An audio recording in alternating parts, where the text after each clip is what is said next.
Okay, so I know it's been a while since our last devlog, but we've actually made quite a bit of progress since our last video, and I'm really excited to show you what we've been up to.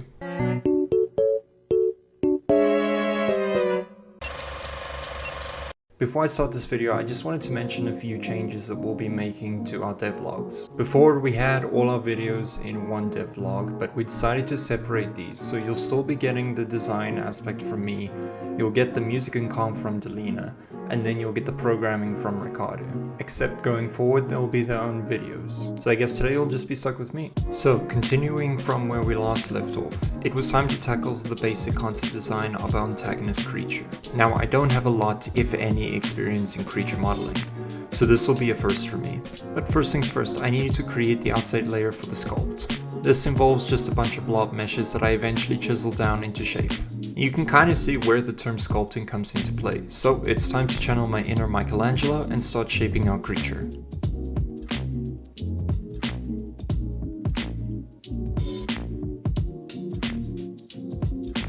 So yeah, after what seems like spending an ungodly amount of time, I think I'm pretty happy with the pre-stage version. Next was moving on to unwrapping, baking, and then finally some texturing. I'm not entirely sure how stylized or how realistic I want to go with this design, but for now, I think this works.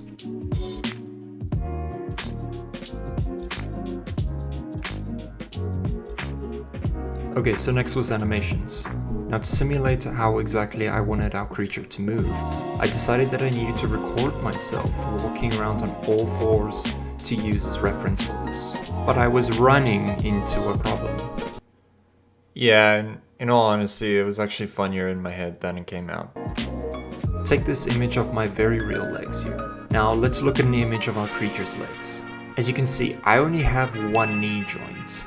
However, our creature has two. So I thought this might present a problem for using as reference. And, as a solution, I decided to ask Delina to help me modify my legs by actually breaking them. But this wasn't really working out either, so I ended up just using this image of a dog that I got from Google. It's not great, but I'm happy with this for now. Animation is still not exactly up my wheelhouse of skills, but I don't need perfection right now. I just need it to work. Next, it was time to get back into some world building.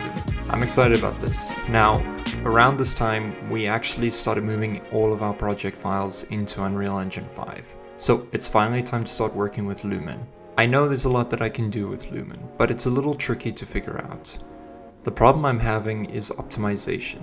Lumen is fairly demanding as it uses real-time lighting instead of baked lighting, which was the method before in Unreal Engine 4. So I needed to figure out where and when lighting is important to use. And my solution to this is actually simpler than I thought.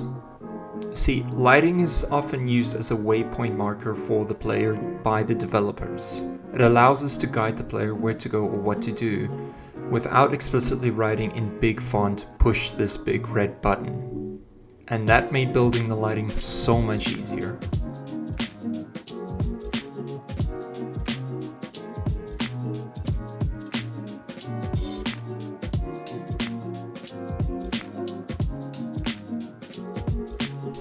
Next, I wanted to focus on updating some of our models. At this point, I felt like my skills have improved slightly, so I wanted to add some details and some extra geometry. I also wanted to use it as an opportunity to test out nanite. So let's actually talk about this for a sec.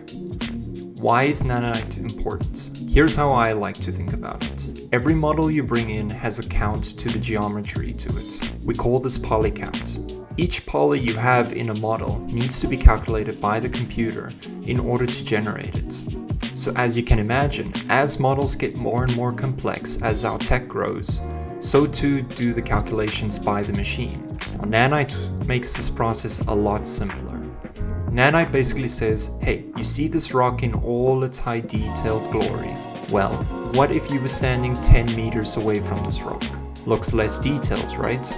Just like in real life, nanite takes this detailed mesh and smartly scales the triangles, which in turn scales the level of detail to what you're seeing or not seeing, and to the distance that you are from these rendered meshes. I hope that makes sense, but basically what I'm trying to say is the computer is calculating how detailed and not detailed the object is to what you can and cannot see.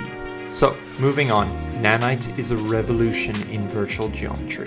Now, one of the last things I wanted to show off here is a post processor that I'm working on. A couple of months ago, I was playing Persona 5, which if you haven't played it, I'd highly recommend giving a shot.